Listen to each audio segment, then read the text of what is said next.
system will remain weak.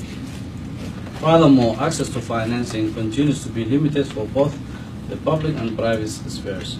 We are concerned Somalia will struggle to meet its development goals and achieve real growth without access to international development association financing, or in short, either financing, and other source of funding. Somalia needs debt relief. I think that's why we're all here today.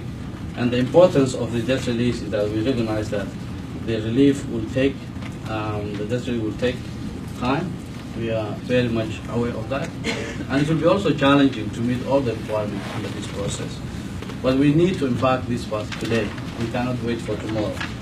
So we need a new set of tools for Somalia, beginning with the staff monitoring program of the IMF. Let me assure you that all we are not going to take this commitment very lightly.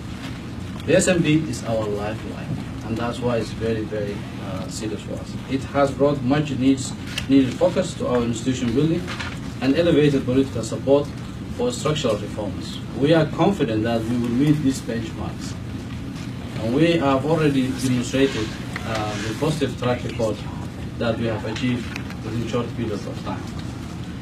Much has been done in recent years to improve fiscal management and strengthen our institutions. We have a credible 2016 budget underpinned by more realistic revenue measures.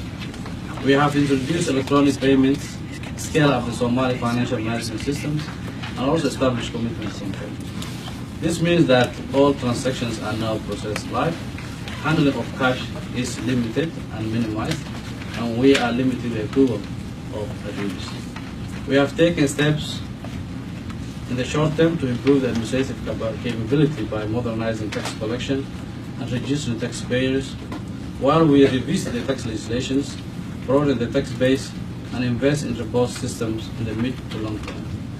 This remains a top priority for us and is the only path toward sustainability. We have to rely on all resources. We have progressed the legislative framework as well, with legislation passed by the Parliament include the Foreign Investment Law, AML, and the Procurement Bill. The Interim Procurement Board has also been established to review large concession contracts, ensuring a fully transparent process. Last year, we have given much consideration to driving out the financial reforms beyond the core of the Ministry of Finance and the Central Bank, and promoting a culture of fiscal discipline across all the government entities. We need to look beyond the center towards the national fiscal framework that will allow